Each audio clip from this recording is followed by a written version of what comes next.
Good afternoon, everyone. I hope you can hear me. Can I have a confirmation that you can hear me? Okay, thanks, Brad. It's good to know that I'm not talking to myself. I hope you had a good afternoon and you are relaxed so that we can now pick up some of the things we have discussed before. So in our last class on Monday, we were talking about examples of file systems. So the implementation we have is one of network file system that has been implemented, set by Sun. So this is an implementation, and implementation and a specification basically for accessing remote files over local area networks and wide area networks. It's important to remember that when you're setting this, we said that there are many issues that are involved, especially when it comes to knowing that you can access files that are far. So being able to have this over a wide area network is important because you can easily be able to scale to larger locations. So, and this, like I've mentioned, this has been implemented under a Sun operating system. And of course, it uses UDP, okay? And remember, UDP, from the structure of UDP, this is basically best effort, because when you are considering this, is best effort protocol, which basically allows you to not to worry about authentication, but worrying about having to access. But when we include remote procedure calls, of course, it takes care of issues about any information that might be lost to ensure that the interactions are there, but best effort. So a network file system here, this is one of those implementations. And let's now focus on the structure of this one here. So we have here, okay, I've just remembered something here. Yes, I've just remembered something here. Okay, I don't know why someone was not reminding me about this. We actually had discussed this. So about that, we actually were supposed to talk about this one here, Antro file system, not network file system. Yeah. So the structure of this one here, the network, Antro file system. This one was developed by Carnegie Mellon University back in 1983. And this has a uniform namespace, okay, that utilizes independent file sharing. So what we are saying, that we have files that are located in a central location, and these files can be shared among the different clients. So here we have that is very highly scalable and can span over 10,000 workstations. So, and this is meant, you can enhance or you can improve the number of workstations you can deal with by incorporating more servers. So, but there's a very important part of how this one behaves. Basically, one of the key issues that it has to differentiate between which ones are client machines and which ones are dedicated server machines. So the servers provide the services and the clients access those services. Now, and we have discussed before that about the concept of mounting. So we are saying, what we are going to show is that when you are using dedicated servers, you are relying on the client directory to be able to mount those files. Okay, so the AFS, so if I call it in short, AFS, basically has the local namespace and the shared namespace. So the local namespace is what appears on the independent client, and this one here appears on the devices, which is the shared namespace. So here we end up, basically what we have is that we have the partitioned space. And that partitioned space has dedicated servers, okay, called vices. So these vices are the ones that are shared across. And we have clients that are homogeneous, identical, and location transparent file hierarchy. So you can notice from here, if we compare with what we had earlier on about network file system, this is homogeneous, identical, and location transparent. Network file system was looking at it from heterogeneous environment. So the local namespace here, okay, is the root file system of a workstation, local namespace. So if a client is accessing files, okay, they will descend from the local namespace. And these files that are mounted are obtained from the shared namespace. So this is what we are saying, the shared namespace is where these particular files descend from. This is what I have here. So they descend from from which the shared namespace descends. So you come and attach, and that was the concept of mounting was important there. So how does that happen? So the workstations that are homogeneous run what we call a virtue protocol, okay? And this virtue protocol communicates or with the vices. Okay, the vices are the ones that handle the shared namespace. So they are actually servers. Okay, so the servers here are responsible for the storage and management of shared namespace.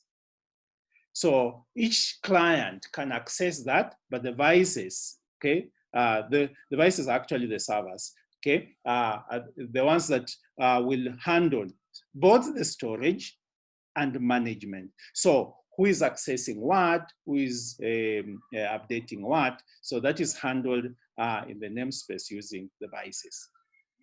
So these vices, therefore, are very important in ensuring that the users, okay, who are the clients in this case, access which file. So let's try to look at it from here, okay? So this here is an example of a vice, okay?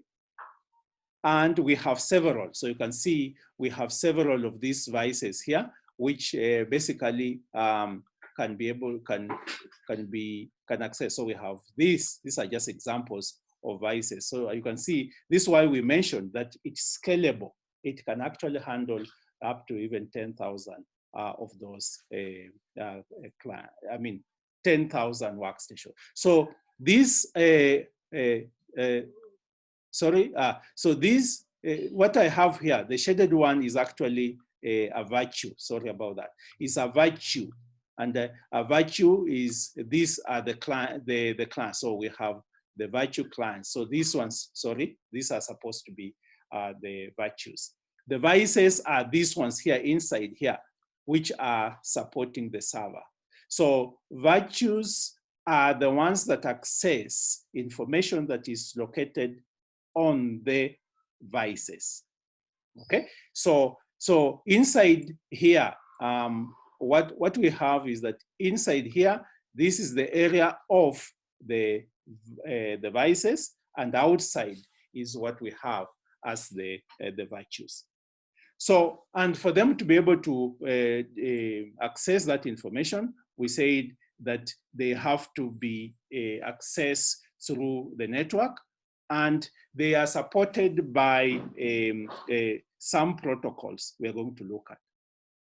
So So in the end, we are saying the overall organization of this, we have devices, okay, which are dedicated servers, and we have the virtues, which are the client locations. And we have a protocol that will help in terms of making sure that there's communication. So let's look at how the services are implemented. So each of these virtues, which we call we can refer to as a virtue workstation. Each of these virtues basically has some protocol that has an internal organization that makes it possible for it to interact.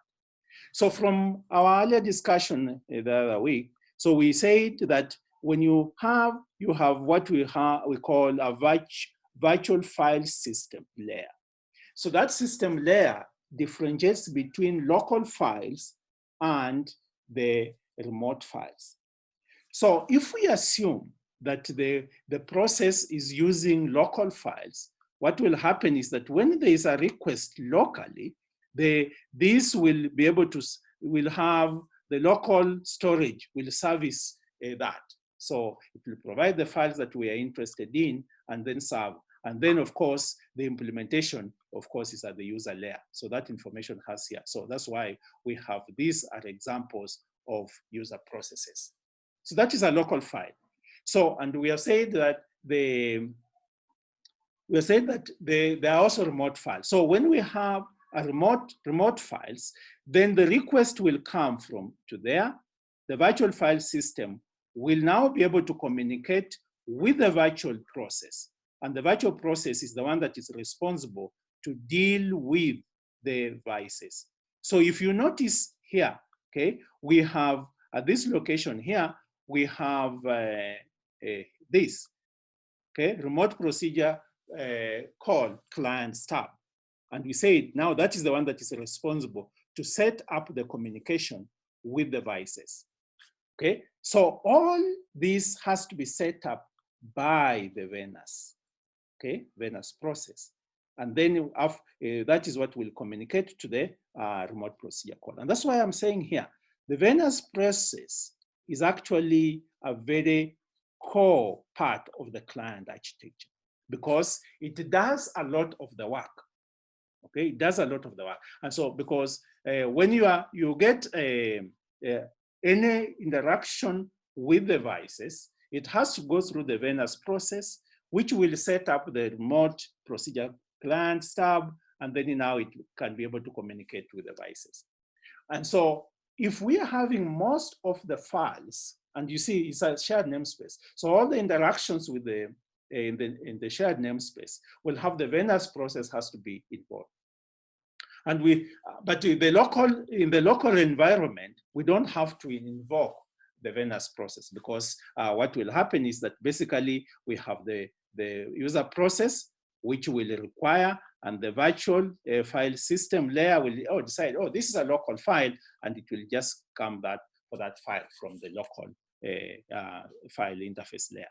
Okay, so so that means that when we are looking at those information from the shared namespace, we invoke the VNAS process. But when we are not, we are just can be able to use just the virtual file system layer, which links you to local process. So therefore, VNAS process is a single user process, okay, that is used to cache files from the VNAS, okay? And it also probes the functions that are performed in terms of an file system volumes. We'll talk about volumes later on. So you can see any interaction with the devices involves the VNAS process on a continuous basis, which means that it's a very, very important part. And that's why we are saying here, it's actually a core architecture of the client machines. Now, let's look at those functions now, okay? The functions of the devices and the clients and the virtues. So here, these provide three main functions. It acts as a true file server, vice file server. So that means that it collects a collection of files, okay, that is responsible for dealing with the communication. So it's a server, okay, that is responsible for managing the local collection of files. So, and this is important, look at it maybe from an institution point of view, where we have files that are shared by different people. So instead of wasting your local space storing those particular files, we can have that file stored in a shared folder or a shared server, and it can be accessed. It also acts as authentication server. Okay, why is that important? Because we have to know who is accessing what.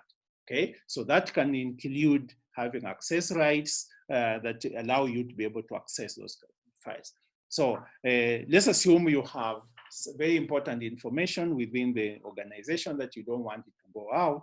So we need to be able to authenticate who is trying to access which files. And of course, when that is done, when files have been updated maybe by clients, we need to have that information saved on the server, okay? And so it is also involved ensuring that the updates are made. We'll see how that is done. But basically, when the VNS process of the client returns information, then the vice file servers will have to have that organized and then saved back. The other thing that it does is, of course, consistency. Okay, consistency, we are saying, if we have made changes on a file, how do we ensure that we have one file that includes all those changes? Yeah, so the vice file servers will also be able to handle this. So three things. It's a file, it does one very important thing. So here, so it acts as, okay, a file server to collect those files that are used, okay? It acts as for authentication of the files, and of course, it also takes care of updates and consistency processes of the file. So when you finish your interaction, the file is securely stored, updated, and all the other clients, because remember it's shared, the other clients can get the latest copy that is updated. Now, on the other hand, what about the clients? Okay, the clients, as we have seen, and we are going to look at how each one behaves.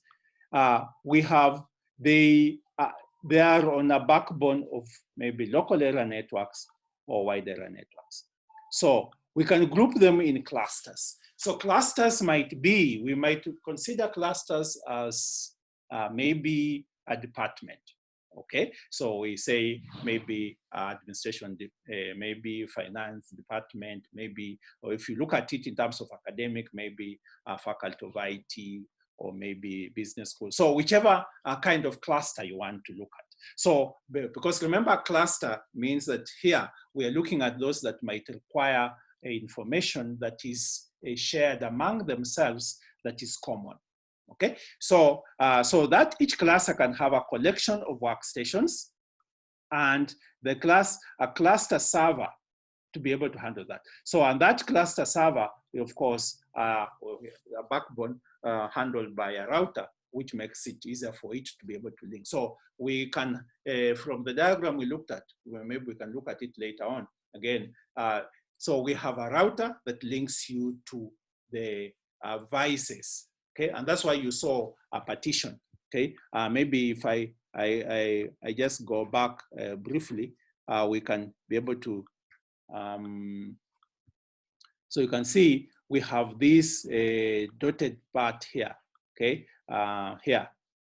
So that is the where the servers are, the devices are, and then the ones that are outside here, we can have them in terms of clusters. Okay, and each one we have a router that communicate, a router that makes it easier for, to continue and communicate with the rest of the devices. Now, another important point with how the clients work, each has a key mechanism of what we refer to as all file caching. Whole file caching means that the moment a client tries to access a file, the file is cached wholly, okay, on your on the particular client. Okay, so the moment a file is opened, the file is going to be cached and then on the local disk. Okay, so that means that now you can have changes on the local disk. And we have discussed before that the advantage of having this is that basically the accesses are much faster. Okay, so you can see we have looked at the devices and we have looked at the clients and the differences that are there. And the key is to ensure that when you're doing this, that it makes it easier for the users, who are the clients, to be able to manipulate the files well. Now, how do we ensure that the files that are being accessed, okay, are identified uniquely? So this Antro file system uses what we call volumes, okay?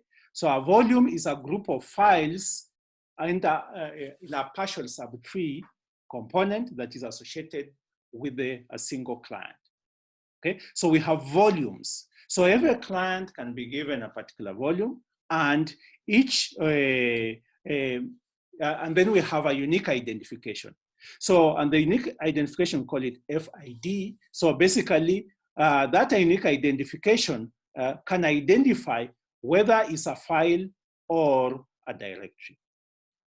Now, so we can have several directory components of files inside a volume. Okay, and the volume comes with 96 bits long. So therefore, we can have a volume number, which will identify either if it's a file or is a directory. Okay, and then we have a vnode number, so volume number, which basically contains identifies files within a single node, single volume. And then remember, when we are trying to access, we are trying to access several times, and you are given a single, an identification number, FID.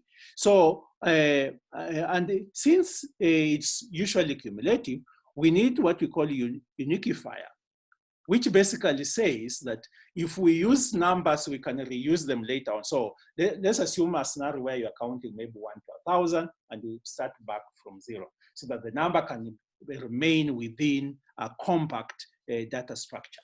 Okay, so we'll have up to 1,000. Maybe if you're assuming that the space can store a number up to a maximum of 1,000, okay, and then we can start reusing. Remember, we said we can go up to 10,000 workstations. So, and then we can be able to reuse that. So the data structure there means that we is small enough to be able to be reused.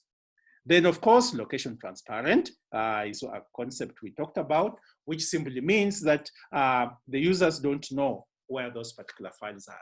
Okay, so I can easily move the files, okay, within the devices.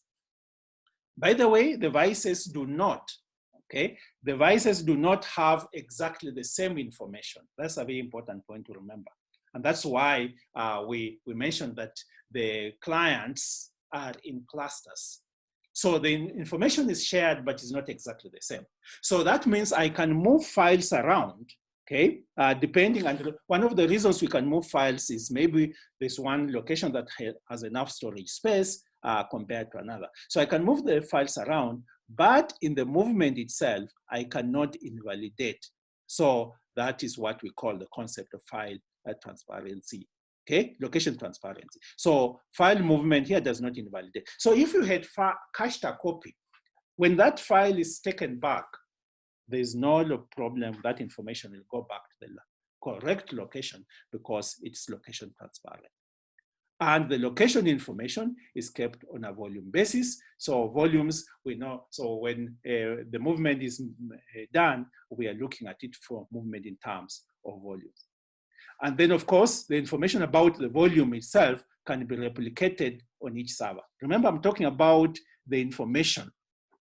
I'm not talking about the files. I'm talking about the information. So it's the volume information that is kept on, so that when you are accessing a vice, the information is already there, and it can tell you where that, which of the servers contains that information. So there's a difference. There are the places where the files are, and there's information about the volumes, which now is replicated on each server.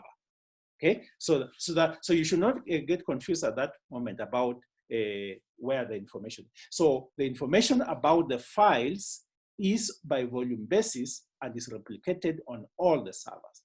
But the actual files and directories can vary. They are not on all servers. Okay, now to be able to one important thing that is clear, that we have to be clear about is about naming. Okay, we'll come back to this topic in detail, but for our case here, we need to know how the files are named so that we can be able to access them. Now, so this here, okay, this is our example of our Vice, the server. And you can see the directory here. We have directory bin, we have directory pkg. Now, we talked about authentication earlier on, and you can see if I assume this one could only be able to mount bin, and this one could only be able to mount pkg. Okay, so it means that from here, whatever was on the server, we could now, using AFS, okay, you can see that is the protocol, Andrew File System protocol. And so now it allows them to be able to mount the particular files that are available, okay? And so you notice here that here we have, in this case here, this is different from this one here based on the different access rights. Now, so this part here is the shared, okay? Shared namespace. And so you can see it depends on each of these different individuals. So a single shared namespace we have there, but it descends from the partial subtree of the namespace through mounting. So what we have here that, okay, let me use this. This has mounted the different file compared to this one here. So they were all available on the shared namespace, but when it came to mounting, they mounted different files because of the differences in access rights.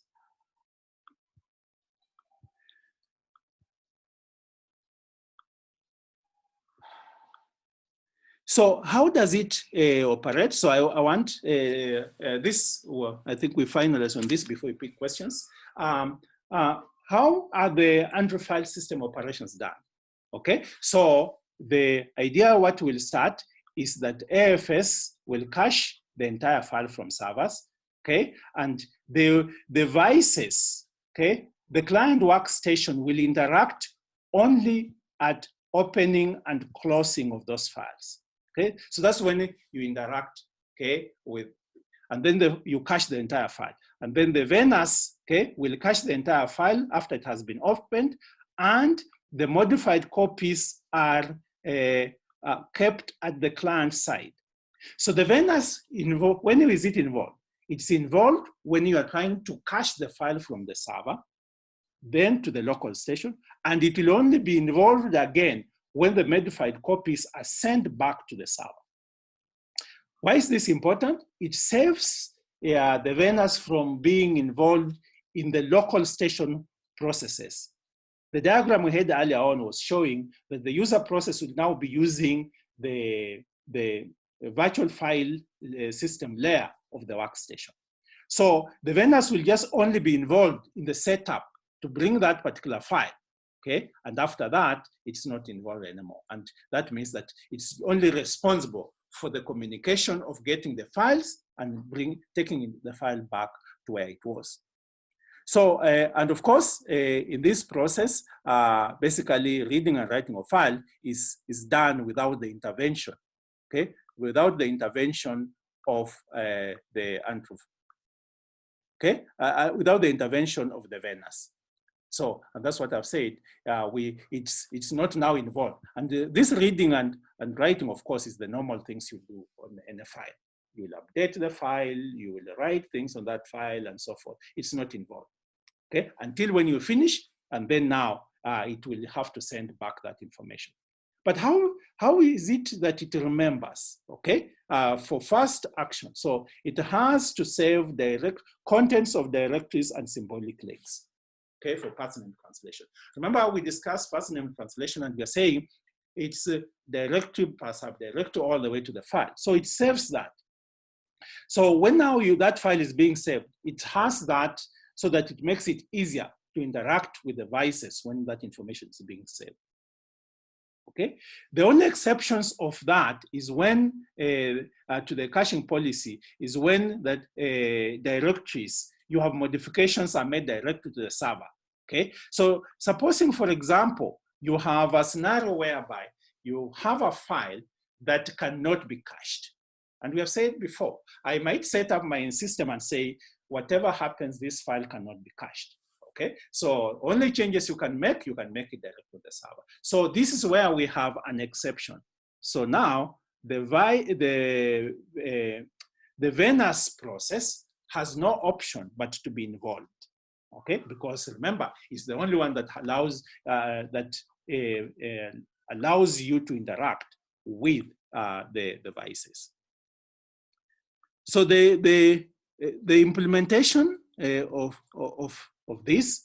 So the client on the other side has, the structure is actually based on Unix kernel, okay? And the same usual system calls, open, close, read, and write, okay? So the moment the VNAS has completed the path name translation component by component, now the low level interactions, okay, that are there, it's based on the Unix process. So the storage of both the client and server sides are based on the Unix file system, okay? And the client will cache the information on the local directory disk, while the server will have the information on the shared namespace.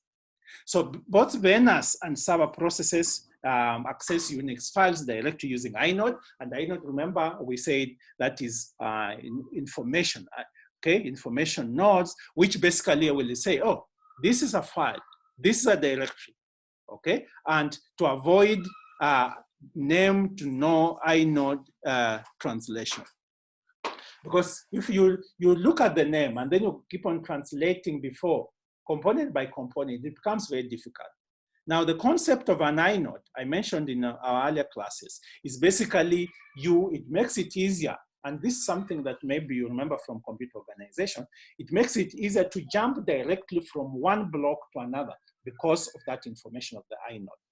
And so the VNAS and the server will use this concept using inodes to make it easier to jump among blocks. Because remember, if we don't have inodes, we'll use sequential process. And the sequential process will go step by step from the lowest level all the way to the highest without jumping, okay? So, but this makes it easier to directly jump to the location where that particular file is. And so this makes is easier in terms of implementation. Now, the last thing on this is a VNAS process. Remember, is the one that is accessing the files from the servers. So it has two caches, okay? It has two caches that are used, very, very important. So one for status. Status is saying what? This file has been saved. Has been obtained from the devices. Okay, so it needs to know the status of that particular file, where it was from, which volume, and so forth and so forth. Okay, and also data. What was the data that was brought in? So information about that particular data, okay, and also the data itself. So it has to keep that. And it uses a least recently used algorithm. So you remember how this happens. A cache will have a space for storing this information, but of course it's bounded by size. So to make sure that it functions well, what will happen is that we have a list used algorithm, so which basically list recently used algorithm, which means that if I access a file now, it will displace an older file.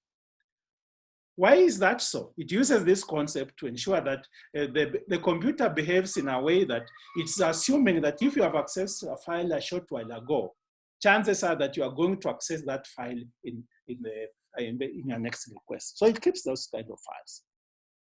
Okay, so the status cache is kept in the virtual memory to allow rapid servicing. Okay, and so it has a stack, basically file status returning the system calls. And the data cache, of course, is kept on the local disk.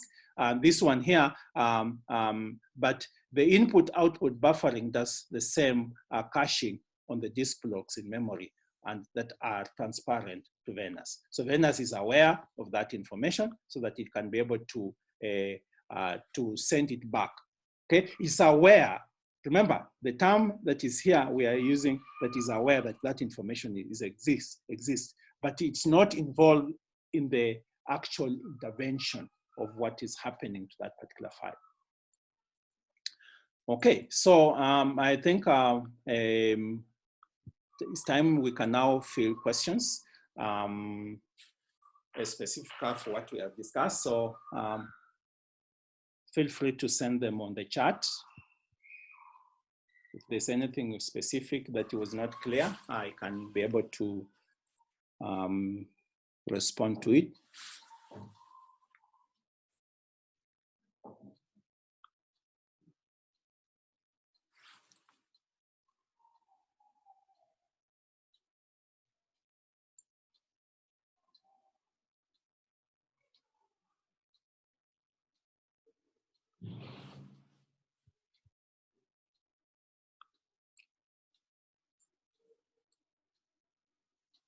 Okay, so let me assume that maybe if the other question will come up later on.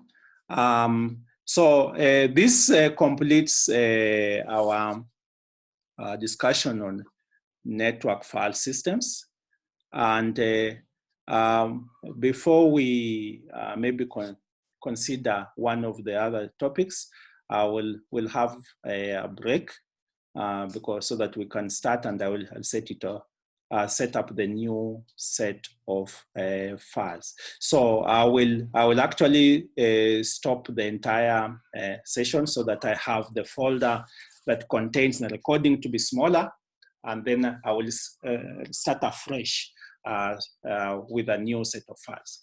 So so let's take that break, maybe about 7 or so minutes, and then we can begin again.